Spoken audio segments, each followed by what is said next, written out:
છત્તીસગઢની સ્થાપનાના આજે 25 વર્ષ પૂર્ણ. પ્રધાનમંત્રી નરેન્દ્ર મોદી કરશે નવીન વિધાનસભા ભવનનું ઉદ્ઘાટન.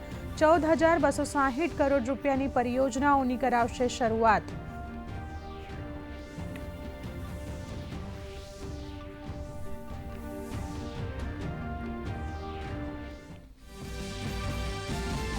બિહારમાં આજે અમિત શાહ અને જેપી નડ્ડા સંભાળશે પ્રચારની કમાન. પ્રિયંકા ગાંધી પણ આજથી શરૂ કરશે મહાગઠબંધન માટે પ્રચાર. નીતિશ કુમાર, તેજસ્વી યાદવ, ચિરાગ પાસવાન સહિત પ્રશાંત કિશોર પણ પ્રચાર માટે મેદાનમાં.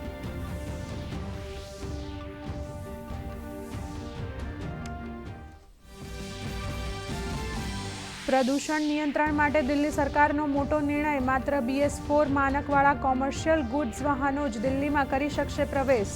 BS4 નિયમોનું પાલન ન કરનાર કોમર્શિયલ ગાડીઓ પર લાગશે પ્રતિબંધ. ખાનગી અને પેસેન્જર વાહનો પર નિયમો લાગુ પડશે નહીં.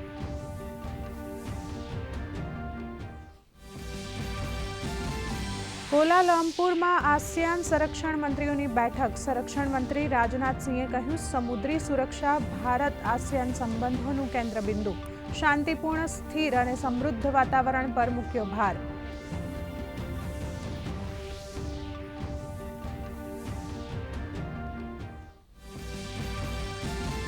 ગુજરાતના 33મા મુખ્ય સચિવ તરીકે NK દાસે સંભાળ્યો પદભાર. 1990ની બેચના મનોજ દાસનો કાર્યકાળ રહેશે ડિસેમ્બર 2026 સુધી. મુખ્ય સચિવે વિકાસ અને સરળ વહીવટી પ્રક્રિયા ઉપર મૂક્યો ભાર.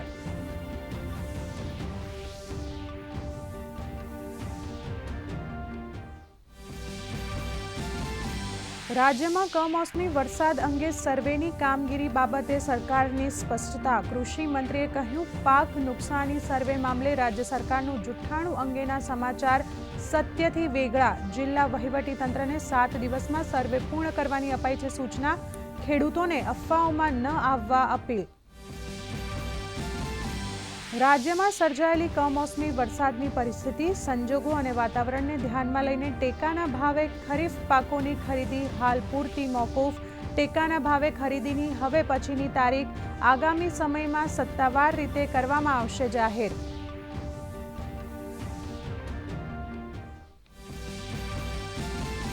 રાજ્યમાં આજે દક્ષિણ ગુજરાત માટે યલો એલર્ટ. ભરૂચ અને સુરત સહિતના વિસ્તારોમાં 3 દિવસ માટે વરસાદ અને વાવાઝોડાની ચેતવણી. અમરેલીના જાફરાબાદમાં વરસાદે સર્જી તારાજી. ઉના પંથકથી જાફરાબાદ પંથકના 30 ગામો બન્યા વીજળી વિહોણા. અને શટડાઉન વચ્ચે લોકો માટે ખાદ્ય સહાયતા ન રોકી શકે ટ્રમ્પ પ્રશાસન. અમેરિકાની કોર્ટે આપ્યો નિર્ણય. કહ્યું, ટ્રમ્પે જરૂરિયાતો પૂર્ણ કરવા માટે આકસ્મિક નિધિનો કરવો પડશે ઉપયોગ.